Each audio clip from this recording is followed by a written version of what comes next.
It's my absolute delight and privilege to introduce you to Grant MacKinnon, our presenter today.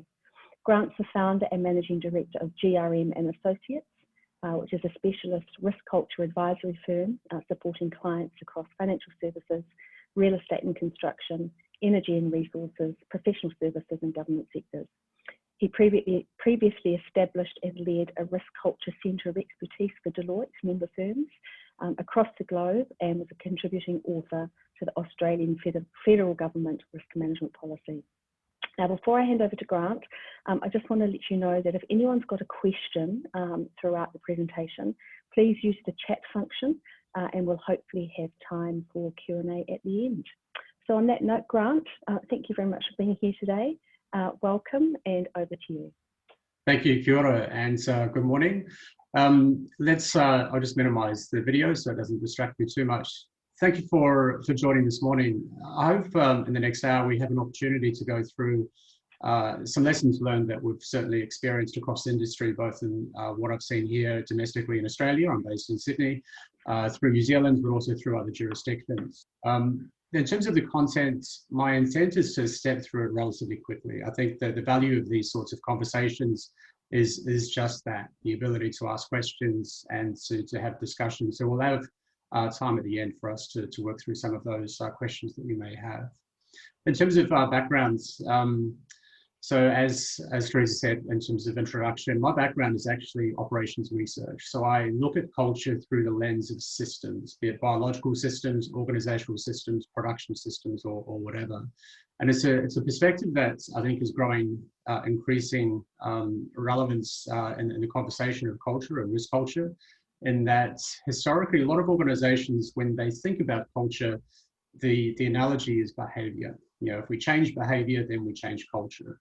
Whereas perhaps another way to think about it is that behavior is a symptom of culture. It's a function of culture. There are a whole range of other things that drive how people think, the choices people make, and how things get done. For today, what I'd like to do is step through some contemporary concepts, and I'm going to use a class of risk that many of you will be familiar with, but it may not necessarily feature strongly in your approaches for risk culture, and take you through some of the lessons learned that industry or organizations that I work with have certainly encountered through some of the basic traditional techniques, and then share with you some of the areas of focus that organizations are increasingly realizing are critically important. So the first we'll step into, this is perhaps a rhetorical question, but one that I put to a lot of directors at the board level, and that with the investments and resources of time and effort in understanding risk culture, to what extent have those activities actually identified in a really proactive way where the organization is susceptible to significant breach or a significant risk event? And in most, in fact, nearly all cases, organizations reflect that while the information that's coming through risk culture activities is interesting, it can lead to some targeted actions around awareness and training and communications. It's not providing that leading insight around where the organization is vulnerable to risk exposure that's outside of its ability to bear. I'm going to step through a case study now, which is one that all of us will be familiar with, either through news or through the movies that came out, Deepwater Horizon. And this is the situation that happened in the US around the drilling accident, essentially, where a massive explosion on an oil rig caused catastrophic harm. But if we step through some of the characteristics of that situation, reflect on your own organizations and think about, are we also seeing some of these signals in our business or in our organization? And the first one is around complex organizational structures. In the case of Deepwater Horizon, there were 5 different contractors all working together on the same platform. The accountabilities were quite unclear as to who was accountable for what, with all of those different stakeholders at play. The project was over budget. How many times have we experienced a situation where budgets are under scrutiny, under focus, and we can't necessarily invest in the things that we think are important to deliver good customer outcomes, efficient practices, or quality work. The third area is around complacency. In other words, people just started to accept that this is just how things are done. and people were often quite reluctant to speak up about something that was out of ordinary or of potential concern. And in some cases where they did speak up, those concerns were overruled. And in part, we can see because of things like budget driving, I guess, a predisposition to drive one outcome over another. There were repercussions for some of the contractors who did raise issues that had an implication for budget or schedule. People who did raise issues found that they were at the receiving end of direct repercussions personally, and also from a contractual point of view at the organisational level. And then finally, and perhaps quite critically, is that in order to demonstrate that the project was tracking to time and all of the tests were providing the right answers, fake data was entered into some of the critical systems that robbed the organisation of the ability to really understand what its risk profile was. And the consequences of the Deepwater Horizon were catastrophic. It's going to be a 30-year program of recovery just from an environmental standpoint to address the damage that was inflicted through that area. So while this is an energy case study, I think for me, it's a really helpful one to understand what risk culture is all about. Those cultural drivers that we're looking to understand in any organisation are typical no matter what industry you're in. And I think that's the sort of thing that risk culture activities or culture risk activities need to be tuned to look for. I'll continue with the analogy of safety. And so in this analogy, this is an Australian version, so I do apologise for the Australian example. However, 1970, there were 4.7 million vehicles registered on the road, and that jumped to nearly 20 million vehicles by 2018. And if we think about the number of fatalities, in 1970, nearly 8 people per 10,000 registered vehicles died each year on the roads. Yet when we look to 2018, the number dropped significantly. In most organizations, when we think about culture, if we just focus on behavior, then from a road system perspective, the sorts of initiatives we'd expect to see will be things like driver education, consequences for speeding, for drunk driving, and those sorts of driver-centric activities. But most critically, what happened in the road network or the road system is there were a whole lot of other things that happened at the same time to deliver a better risk-related outcome. Examples of which include the fact that vehicles are designed to be much more safer and more resilient in the chance of an accident. People do have accidents. So cars are now designed with survivable space and recognition that sometimes people will have an accident. Another change that's happened is the technology that's built into the vehicles as well, in terms of distance between your vehicle and the vehicle in front. Even the roads themselves are building in intelligence. Those who have driven on the Southern Motorway and you've veered onto the left-hand side and the white painted line starts to vibrate and it sends a burr sound through the vehicle, that vibration. So the road network itself is building in real-time ability to sense and provide a response to the driver to correct their behavior in real time. So vehicles for me is a really helpful analogy around safety. There are a number of things that have come together to drive a better risk-related outcome beyond just focusing on the driver. And many of us work in knowledge industries. And so an analogy I draw from is emergency services, where often in an emergency situation, a team is going to a particular event where they don't necessarily know exactly what is in store for them. And so there's a massive interest on the design of all of the things that are needed for that particular team to do what's right in that moment that matters. And I guess that's very similar to organizations. When we think about how we design processes and we design controls that sit within those processes, often it's quite linear. They're not necessarily designed to deal with unexpected situations or with things that are a little bit unusual. And so again, I use this example as a way to illustrate that in order to drive a culture that is resilient and able to manage the risks that are taken on by an organization, we need to think more holistically around how all of the different components come together to deliver a particular outcome. And it wouldn't be a webinar without an iceberg. So what I'll take you through is an adaptation of Edgar Schein's view of the iceberg. Edgar Schein, from his work in safety, has been credited with I guess, an industry-wide maturity around minimizing harm in the workplace. But Shine described culture across 3 layers. And the first is what we say is important. And the most obvious examples there are the purpose of the organization, its reason for being, and the values, which are framed in terms of the aspiration of what good looks like, what are our values, what's important for us. But equally, we also describe the minimum standards through our code of conduct. So these artifacts, if you like, are really important to signal to people what's expected. The next layer of culture is what we see and experience through our day-to-day work. So behaviors are the most obvious example of an aspect of culture, the ways we do things. But it's also important to recognize that the systems we work with, the technology platforms we work with, the processes and procedures, the policies we have to abide by, they also drive how we do things. And it's a really important part of culture that often is overlooked. Another visible attribute is what's called symbols. So symbols are interpretations of what's important in an organization. And I guess what's different between, say, a system versus a symbol is a system is something that's designed and you can see it and you can interact with it. Symbols are things that are potentially right in front of you.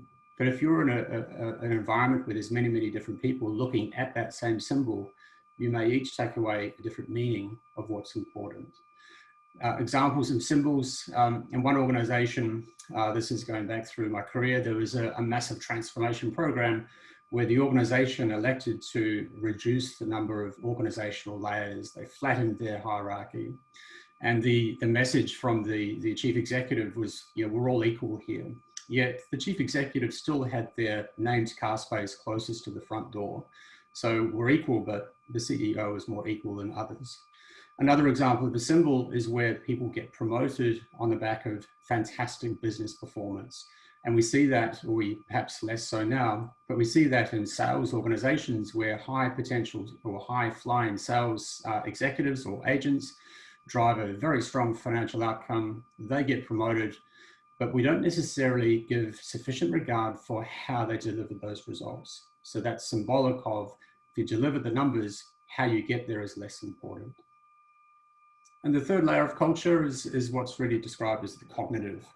So the context that we operate in. COVID has been a great example of demonstrating to businesses a different way of adapting. What I've been seeing in some of the clients I'm working with at the moment is even though people are working remotely, there is far greater connectivity around decision making. More perspectives are brought to the table to make a definitive decision, and then the organization executes very, very quickly. Our context can also apply in terms of recession and an environment where job security is at risk. People are working from home, working remotely. There can be an elevated sense of insecurity that their job could be at stake. And in that sort of context, there is a question mark as to how that might influence their preparedness to speak up about things that may not be appropriate. There are also inherent knowledge, attitudes and biases that each person brings to a role, and within those as well, core beliefs that drive how we interpret the world around us, how we exercise our judgment, how we evaluate different trade-offs to then determine what behavior is then exhibited. So these 3 layers of culture, if we're doing an evaluation of culture for the purposes of risk management, we need to understand all of these elements and most critically, how they interact with one another. If we don't do that, then we're only looking at, if you like, a symptom of culture and not necessarily giving us the opportunity to understand root cause. So we're going to go to a poll. So the first question, what's the difference between culture and risk culture? And we have 3 options. The first, risk culture focuses on the culture of risk management. The second, risk culture is a subset of culture. And number 3, risk culture and culture are the same thing. So Kerry, I'll just invite you to bring up the poll, and I'll just give all of the participants a few moments to select your answer. As you can see, I'm unable to vote on this one, but if you can select each of one of those 3 options.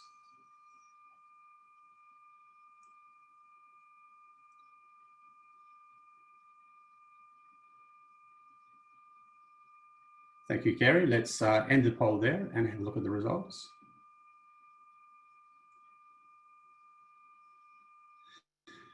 So the clear view, 58%, nearly 2/3, risk culture is a subset. Okay. I'm going to come back to our discussion on this one shortly. Let's move to the next one, which is goal number 2. Who's accountable for risk culture in your organization? And we have 5 different roles, from the chief audit executive or the head of internal audit through to the board. Who is accountable for risk culture in your organization? And we'll just give this a few moments.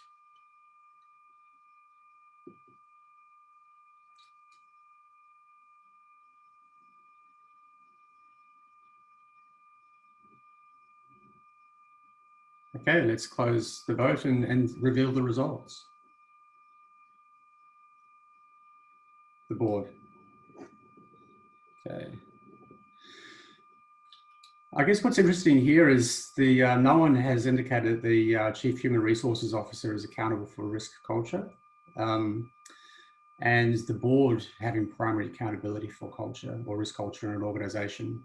Let's explore those 2 responses, these 2 questions. I'll just invite Kerry to close this window, and then we'll step through, I guess, some context as to these questions. So when we think about culture or risk culture, 58% of you said that risk culture is a subset of culture. Let's break it down into some obvious components. So when we think about culture, vision, values, ethics, integrity, they're core to an organization's culture. Another thing that's core to culture is our strategy. So culture is typically designed or cultivated to allow an organization to deliver to its strategic ambitions. Then we move into things like conduct, how the organization treats its customers, its employees, and its suppliers. And we're starting to move into what's traditionally seen as a risk culture, because conduct is a risk class.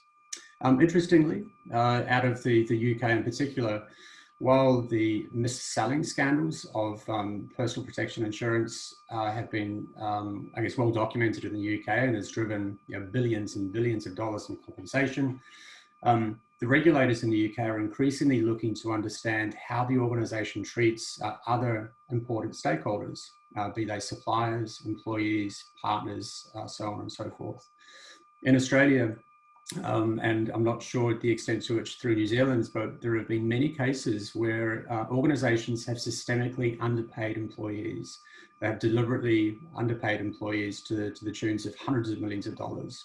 In the case of franchisees and franchisee networks, some of the individual franchise operators were under so much financial pressure because of the margins they had to pay to the franchisor, the head office, that they started to systemically underpay their employees. And probably the most famous case in Australia is 7-Eleven, where the payroll, even though it was run by the franchisor, it was quite obvious that there was systemic underpayments to employee conditions. So conduct is something that's increasingly moving away from just a customer focus.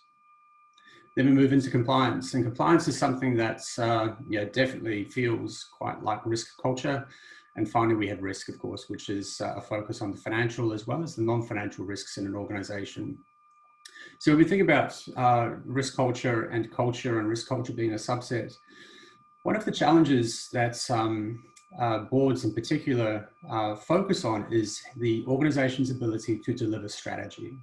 So strategy risk is a risk class that many organizations have very, very clearly articulated as part of their risk appetite statement and as part of their risk management framework.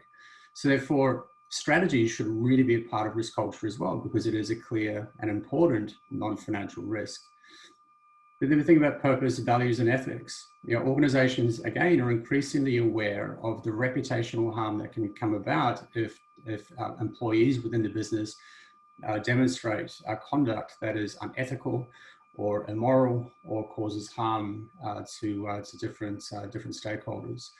So this risk that our organization is not being true to purpose, again, is starting to feature more prominently in risk appetite and in the risk management framework. So with that in mind, the blurring between culture and risk culture is actually far more grayer.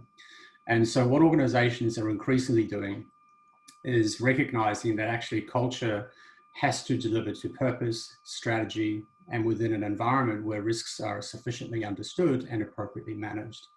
And the more and more organizations shift away from this dual focus of culture and risk culture to just culture, then suddenly we open up the resources across the organization in the HR teams, in the audit teams, in the risk teams to work together to make sure that how the business operates is delivering the right outcomes across a range of different dimensions. A question that often comes up is, what's a simple way to understand how culture drives risk-related outcomes? So this is a framework I'll share with you very, very simply, very, very quickly. But consider these questions. The first is what's often described as tone. So are risk and compliance sufficiently understood and seen as being important for the success of the organization? With this particular question, it sounds pretty straightforward. You'd instinctively think about the messaging from leaders, the role modeling from leaders around whether or not risk was actually important. What we've seen more and more of in the case of some of the regulatory breaches in Australia, and I'll look at the breaches around financial crime, anti-money laundering, counter-terrorism financing, is those specific compliance obligations were not understood to the level that they needed to be in order for the organization to take appropriate steps to ensure they were complying with the law. So while tone typically is around what we hear, what we feel, what we experience, one of the critical aspects of this is to make sure we actually understand what is expected. Accountability, so roles, responsibilities, and authorities. This is an interesting one where we've seen in the UK through the senior managers and certification regime, in Australia through BEAR, and now with the financial accountability regime, that the regulators are very clear that the clarity of accountability hasn't been where it needs to be. But what's interesting through the work that I do with a lot of clients is that while it's quite easy to describe a series of accountabilities in an accountability statement, the reality is that individual leader doesn't have the authority to exercise or to evidence or demonstrate that accountability. And a recent example of that was with the Westpac reports that were issued. They did 2 reports through the Governance, Culture, Remuneration, Accountability Self-Assessment 2018. Excuse me, and more recently, there was another assessment done as a refresher as part of their program of work. What was interesting through their self-assessments is, I guess, a recognition that in their organization, the role of finance had a big role in the extent to which leaders were able to access funds to do different things in their particular business area. And another interesting dynamic with what they learned through their review was the HR organization as the custodians of FTE or headcount was another organization that had an impact on the extent to which leaders could actually drive the programs of work that was seen to be important. And so Westpac's not alone in this. What we see across a number of organizations is that service units such as IT, finance, and HR all have a direct role in the ability of an executive to demonstrate the accountabilities with which they're charged. The third is enablement. So do we provide our people in the organization with the right technologies, the tools, the capacity, and all the things that they need to do to deliver what's expected to the required standards? It's interesting if you think about some of the COVID-related responses across industry, where you try to contact, for example, your bank, your supermarket for home delivery or whatever. The amount of the volume of calls that these organizations have received went through the roof, and they had a direct impact on the staff's ability to do the jobs that they were employed to do and love doing to the standards that they would normally deliver to. The fourth is around capability.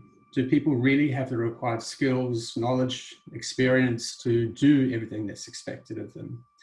I did a review for a global bank 2 years ago. This is in parts to understand the extent to which this particular organization could be falling short of anti-money laundering regulations. And as part of that process, what we did is, instead of asking people whether or not they believe they got the right training, we actually gave them a test, and we asked them to tell us what were the key responsibilities they have within their role, but equally what is expected of them if they encounter suspicious matters. And what was quite frightfully enlightening through that process is most of the senior leaders in that particular business didn't understand the regulations, didn't understand how their role was required to support those regulations, and they didn't actually understand some of the topographies and some of the technical elements of what would constitute something that's suspicious. And so if you've got a lack of competence in an organization around what's expected, and you drive these programs of risk culture or culture that look at, the extent to which people believe they understand everything, there is an inherent blind spot. And finally, reinforcements. Again, this is something that regulators are increasingly being prescriptive around the extent to which remuneration appropriately reinforces that accountability. And so do performance, reward, and consequence management activities appropriately support good risk outcomes. So that's a useful framework that I use with clients. It can be used as a way to deconstruct where you've got an issue if there is potentially something wrong. Or you can use it to build out a framework of inquiry if that's what you're looking to do. So let's look at some of the basic techniques. So surveys are often used quite extensively to understand culture. Cost effective, easy to deploy, and it gives you the ability to trend over time. I guess the challenge though with surveys is they're not a measure of culture. Surveys measure climate. They measure how I think, how I see, how I feel. They don't measure culture in terms of how I do. The other thing that's important to recognize with surveys is we focus on norms rather than the outliers. And it's the outliers where ethical failures can manifest. Focus groups are often used to further explore surveys, and they can be quite positive in creating an environment where people can share their experiences and talk with their colleagues around what's important, what's frustrating, and where concerns may lay. The challenge with focus groups, though, is they're inherently biased. When you have a small number of people together in a room discussing a particular topic, it's very easy for that conversation to be railroaded by the loudest voice in the room or potentially the most powerful voice around the table. These perception techniques make it very, very hard to get to what is actually happening for culture. They're a useful tool in terms of an overall toolkit, but they shouldn't be over-relied upon. Just to illustrate this, this is something that I use and I often use in webinars or conferences or presentations. And the analogy is I'm an above average driver. Ordinarily, I do a show of hands around the room to get people to show that they're an above average driver.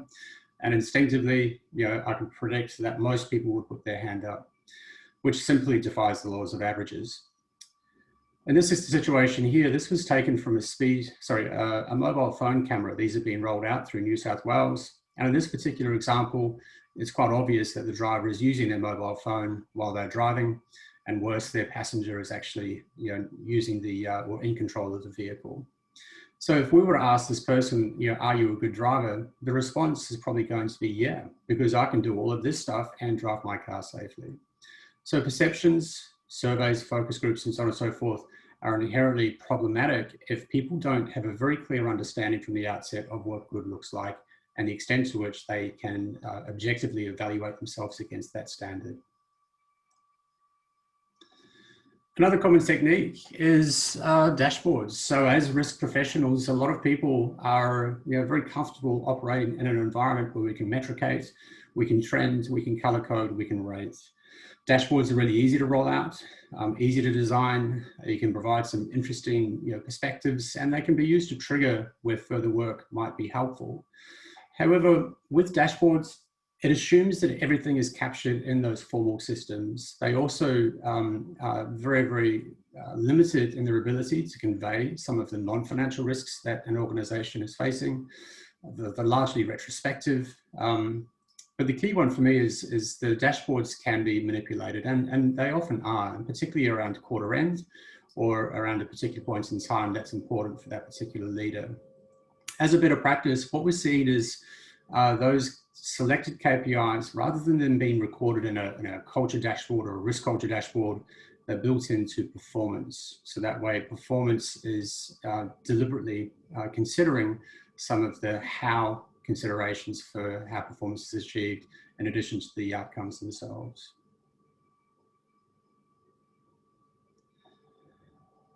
So I'm going to share with you two examples, two reports, the same organization. So organization A on the left-hand side, you can see there are three statements that the report concluded as to the culture, and these are selected quotes, but a tendency to drive or cultivate complexity, privileging upfront work rather than implementation. And there is a question around psychological safety that's in there as well. So in this particular organization, you can imagine there'll be quite a large program of work set up to address these areas of concern. 2 years later, an independent report concluded that the organization is still overly complex, which creates confusion around accountability and challenges to execution. Now, what's interesting with these two snapshots in time of the culture of the particular organization is that they're essentially saying the same thing.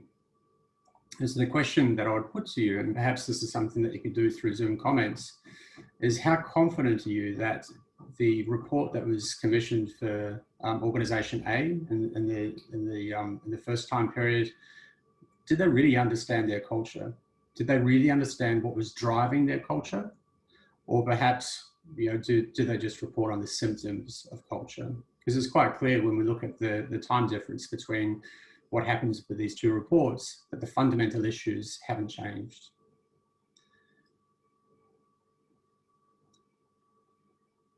So Teresa, just in terms of the comments, is there anything coming through from your perspective that you'd like to share with the webinar?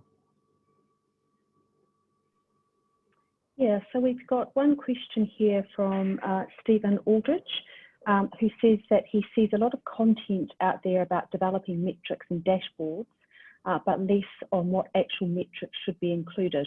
And he's asked Grant whether you have any thoughts or tips on this. I do. I do. That's a whole webinar, unfortunately. So with metrics, I think there is some easy metrics, and the work I've been doing to help organizations build up some sort of dashboard process. I think there's too much emphasis placed on the KPI.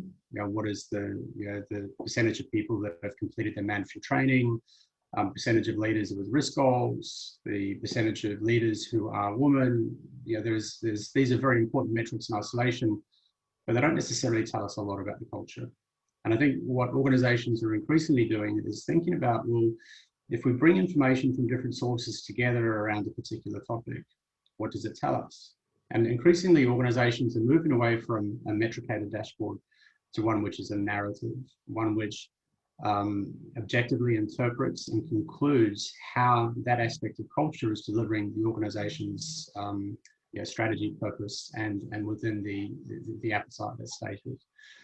There are literally hundreds and hundreds of KPIs you can choose from. An important lesson from some organizations that I've worked with is that their existing KPIs, they had a tendency to throw everything in the bucket rather than be deliberate around what it is actually telling them and how would it equip either an executive or a non-executive director to do things differently. Yeah, so that's probably a useful test. How are we helping, or how are we changing someone's capacity to make a better decision with the information that we're providing? And so that is perhaps a useful rule to rule out a lot of potential KPIs. It's another limitation of KPIs. It really is organization specific. Some organizations just don't have the underlying processes to provide the data. Yeah. I'll share with you an example that came. It was delivered to a conference a year or so ago, and this is one of the major banks, and they've invested quite heavily in analytics. So in their organisation, they have a risk culture focus that sits in line 3. It's independent. They have a direct line of inquiry to the board, to the chief executive. But what they've done is invest very heavily in analytics. So less so about building a report, more so about using the analytics to inductive and deductively find out what's actually happening organizationally. And so what they did as part of their test case is they implemented new lending standards. And so these were lending standards that were going to be applicable across the entire branch network Ordinarily, the branch manager would have a delegated authority to approve by exception in certain circumstances. So this organization went back 2 years and they revisited all of their historical decisions around lending, personal lending, and applied the new lending standards. And what they found is there was a large chunk of previously approved loans and those exceptions that were automatically declined with the new lending standards. But they went further. They then looked at where different leaders had, different branch managers had approved, and they actually had written good business. And then they equally looked at where those decisions had led to a bad outcome for the customer and or the bank. And what was interesting is through that analysis, they could then identify who the individuals were, what their characteristics were in terms of knowledge, education, experience, what sort of development opportunities they've been exposed to. But most critically and most valuably, they were able to, through the behavioral sciences team, understand what was being considered by the branch manager who was essentially writing good business. And they were able to take those principles and build it into the algorithm so that the lending standards that were applied were more robust. However, they were not turning away potentially good business at the same time. So organizations, we are moving from dashboards, which is not not the strongest way to understand your culture, but instead using the analytics to really understand what's happening culturally. Something that organizations are doing more and more of now is governance. So in the past 5, 6, even 10 years, there's been a lot of experimentation of risk culture approaches. We have line 2 risk functions doing maturity dashboards of culture. We have internal audit teams assessing risk culture in every audit. We have the ORSA or RCSA, so the self-assessment activities in line 1, also having regard for culture. And we also have HR doing activities to understand culture and how that drives different non-financial risk in particular outcomes.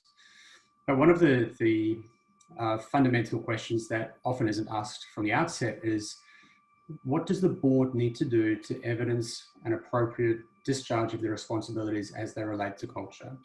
What are the decisions they need to make? What information do they need? How is it evidenced in the meeting minutes? And so organizations are, having experimented for many, many years, having produced information that goes up through line 3, line 2, line 1 on culture, they've gone back to the outcome in mind, which is, okay, what do we need to do with this at the end of the day? The second thing is, once we're clear on the decisions that directors need to make and evidence through the course of their work, what is the functional role of each of the 3 lines of defense to make sure that we're all working together in a way that provides unique, corroborated insight that helps those decision makers at the end of the day? And fundamentally as well is to think about it from an employee perspective.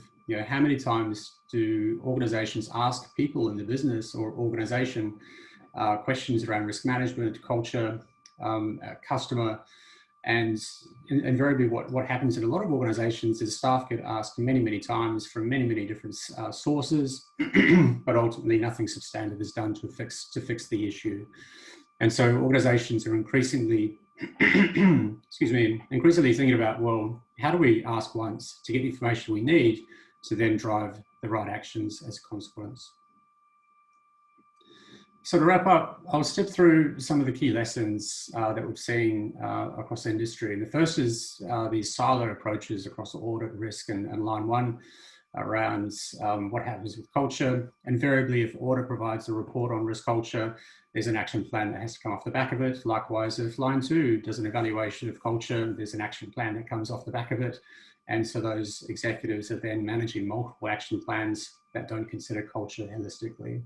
So a better practice that organizations are increasingly driving is to drive clarity of roles, responsibilities across 3 lines and framed as an architecture. So we're clear on how the different techniques and activities are complementary to one another. The second is minimizing the number of times we ask staff the same things from different sources. And so organizations increasingly are using what's called a listening strategy to think about how do we develop a set of questions and have a very targeted conversation with staff at a point in time around a particular topic. And so examples of listening strategies, how they play out, Organisations may, in 1 month, have activities, be they survey, focus group, or whatever, where they ask staff particular questions around the extent to which staff feel engaged about the business, understand the strategy, and are committed to it. There might be questions around diversity and inclusion and the extent to which people feel that they can contribute in that individual capacity. There might be questions around risk, but we want to make sure that when we do that, it's relevant to the risks that those staff are managing through the course of their work. So listening strategies are a way to break down feedback, and they're also a way to mitigate one of the most obvious limitations of surveys, and that many of them tie to a leader's performance scorecard. So they're inherently conflicted. Overly simplistic measurements or overly academic. And I think a lot of organizations are struggling to work out where they need to be on that continuum. And so the process that I work through with organizations is just to be clear on what are the decisions that need to be made by whom, what information is readily available, what are the gaps, and therefore that should drive sophistication and approaches and the types of techniques that might be employed. Another challenge is getting access to different skill sets. So the best example I've seen in an organization is where they've established a behavioral risk team. And that behavioral risk team has a broad range of skills: clinical psychology, organizational psychology, anthropology, risk, process design, audit. And these skill sets come together to be able to really understand what's happening within a particular organization, to drive better customer outcomes, to drive better decisioning around investment strategies, better leader behaviors, and so forth. You can also access these skills from across your existing business or across your existing organization. So in the case of people in HR, you may have expertise that you can second into a program for a period of time to help. Across a network of organizations, particularly with government, there might be opportunity to do transference of comments as well, to pull some of these expertise to deliver something that's quite extraordinary. And the last part is the challenge where business area leaders receiving information are not necessarily equipped to be able to stand up the actions that need to be implemented. The most obvious one I see is where in a particular area, the leader of the business was frustrated with their inability to really get new investments in technology that would get rid of all of the manual controls and drive better outcomes. This particular business leader was challenged by the IT organization, where the IT organization had their own priorities, their own budget, and that particular leader's requirements were way down on the list. And so effective governance, where there's visibility of those trade-offs, is a really important step, and making sure that appropriate prioritization is given where it's required. So that brings us to the end of the structured contents. I hope it's been of interest. I hope there's been some thought-provoking content in the presentation. The key thing for me, I always go back to with organizations is, while there's been some really interesting work being done in the risk culture space, if it only focuses on a subset of culture rather than culture holistically, I think it's missing quite a large part of how risk and strategy and performance are considered and delivered. And the other thing that's pretty important is while there's been a lot of activities to be done that have been deployed to understand risk culture, you need to be very clear around what the role of that work is. And I see that quite a lot with audit teams who have this ability to stand up risk culture type activities. If that's disconnected from the work that HR does, you just have to question the value of that investment.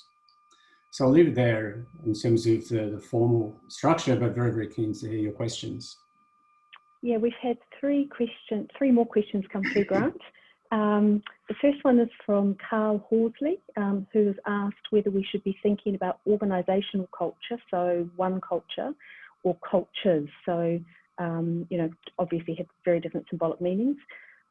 He says that the assumption of a single culture may not make visible the differences in perceptions and meaning that exist throughout the organisation. What are your thoughts on that? Excuse me, it's cultures plural. So within an organisation, there are certain things that are common. There are certain commonalities in an organisation. However, there are very, very clear subcultures, and those subcultures can be geographic. We think about those who work in Auckland versus those that work in Hamilton. Well, it's probably a bad distinction, but say Hong Kong versus Sydney. There's local cultures that determine how things get done, how people interact with one another, that needs to be considered. Another dimension is there are differences in culture across the organisation within the same location. If we think about the culture within risk or the culture within the business teams, they'll be different. What's also important to understand is how those cultures interact. So, what's the interaction like between the risk professionals in line 2 and their counterparts in line 1? Other subcultures exist at the organisational layers as well. At very senior levels, what we invariably see is a very strong sense of culture. These are individuals who have been promoted up to a level in the organisation, because of a number of different attributes, but their experience of the culture typically is quite positive. But as you move through the organisation down through different layers, that changes. So there are subcultures in an organisation, and they need to be understood. And I guess that's also a limitation of the survey type approach, is that often that sort of flavour or colour is missed in the analysis of the results. Thank you. And actually that leads really nicely into another question that was posed. This is anonymous, but the question is, if the behaviours at the top are setting a poor culture tone for the organisation, how do you drive positive cultural change? So in this particular case, the leadership team may be the problem, but there is very little psychological safety and a culture of fear, so people don't speak up or challenge. Now, unfortunately, this is all too common in my experience. It is, and it is quite common. It's quite sad to see. Look, there's a number of ways you can do it. The analogy, the fish froths at the head, is quite true. In order to change culture, leadership is the first place you start. In one organisation, as a result of multiple regulatory breaches, the recommendation was to exit the executive team, and they're all exited within 3 months. And that sent a very clear signal. We're talking about symbols, a very clear symbol to staff that how we used to work is no longer the way we are going to work going forward. But if you're in an organisation, there's really 2 things that you can do to, I guess, shine a light or reflect back to leadership on their influence on the culture of the organisation. And one is through information. If you're able to stand up a process to evaluate culture, in particular, whether it's a risk culture lens or otherwise, but to provide some information that you can use to hold the mirror up to the executive around how their conduct is impacting risk management or impacting the organisation. That's one way. Certainly, some business areas have been tempted to get that done externally to provide that objectivity. Another way, which is often feared by people in an organisation, but often respected as well, is if you've got a cohort of people who share these beliefs and you've got good information that demonstrates that this is of a concern. In other organisations, I've recommended to people to take it to the chair of the audit committee of the board. Their role is in terms of a governance point of view, they sit above the executive, but sharing those observations in a confidential way can be quite helpful to equip the board with an understanding of what's really happening in the business.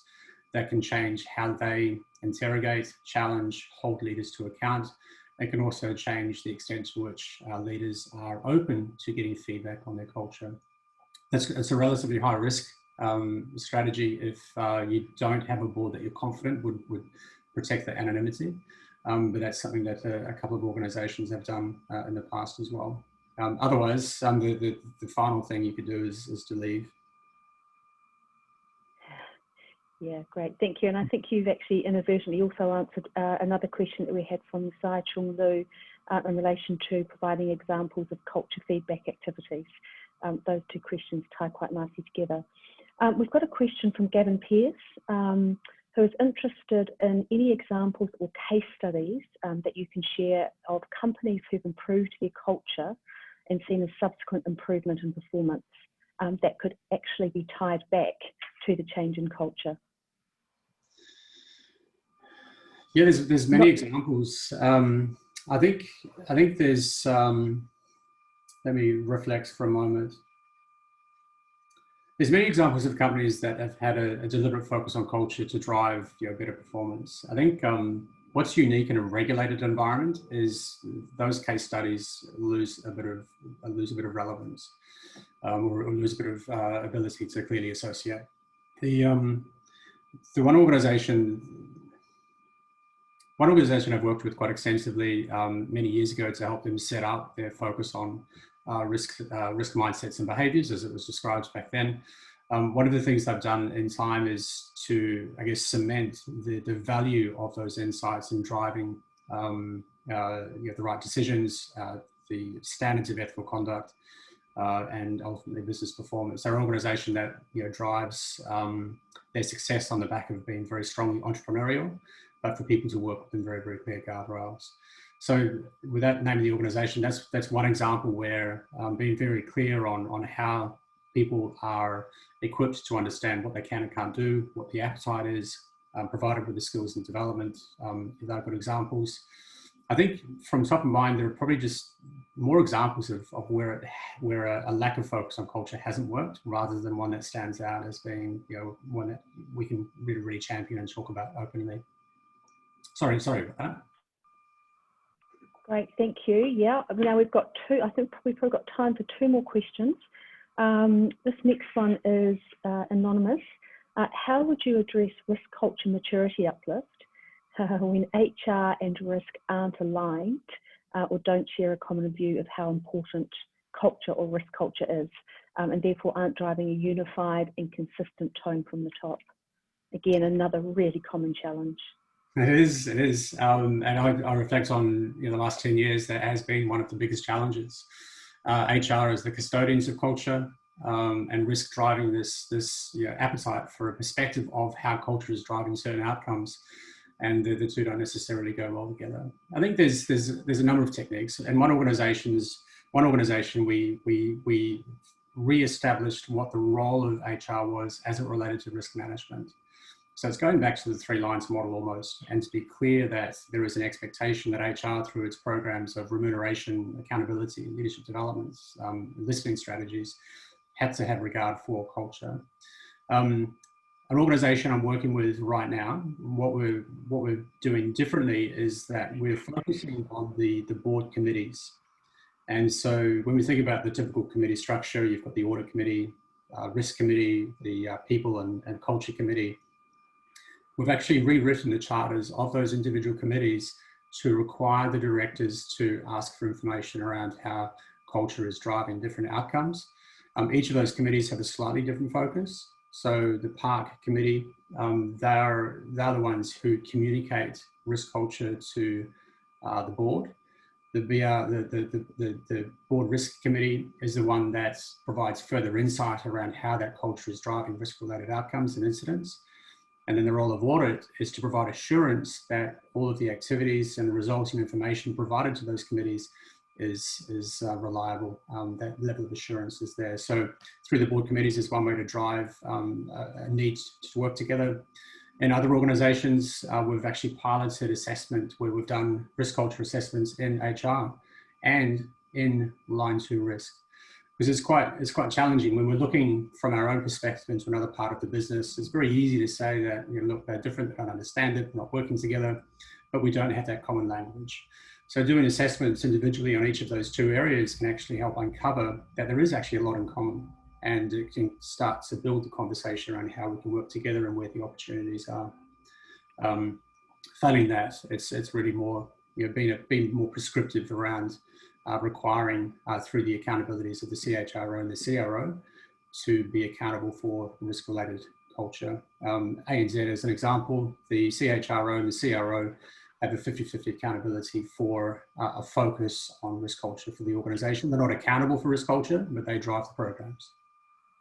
Yeah, I think that's really important. So it comes down to how well you are articulating who's accountable for what, and part of that comes down to how you're defining and where those sort of crossovers and handovers are. Absolutely. Yeah. Final question. We've got another question from Carl Horsley.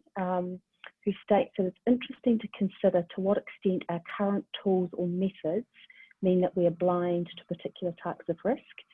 How do we make visible the underpinning assumptions and limits that are inherent in the way we measure risk culture?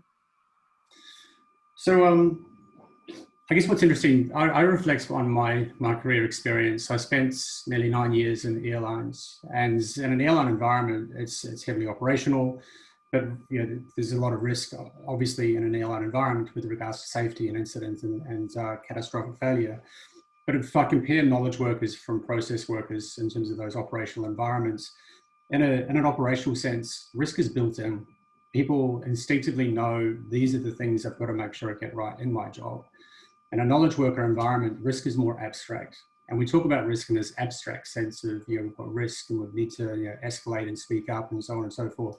But it's still, it's not something that people can really relate to very, very easily. So I think that for me, the biggest thing that can be done is to build risk into what people do on a day-to-day basis. From a regulatory standpoint, that's the direction we're seeing. We're seeing regulators take a keen interest around accountability, a keen interest around remuneration, a keen interest around governance, a keen interest around culture, of course, being an outcome of those drivers. But building risk into the day-to-day actually inherently drives a stronger risk culture, if that makes sense. The more and more it's done in an abstract sense, the more and more we have this focus on aligned to organisation that sort of drives risk for us or with us, the less embeddedness you'll have around really understanding what risk is inherent in the work, but equally what must go right. Great, thank you, Grant. Unfortunately, I think that's all we've got time from today. We're almost bang on the button of 1 o'clock. Grant, thank you very much. That was a truly insightful and enlightening session. Some real gems for our audience, and I'm sure that you've given everyone a lot of food for thought. I particularly liked the way you opened today's session, clarifying that culture doesn't equal behaviour, rather that behaviour is a symptom of culture. And another great reminder for me was your reference to the fact that systems, policies, procedures, etc., given that they govern how we act, are also very strong contributors to culture. I also thought your iceberg descriptor, as common as the old iceberg PowerPoint slide is, it was a really useful way to segregate some of those components and draw some really useful analogies and examples. Now, to all of our attendees, please note that we will share the slides with you in the coming days, so rest assured they will be in your inbox soon. Grant, ngā mihi nui ki a koe, thank you. Haere rā everyone, and hope to see you all again very soon. Thank you, everyone.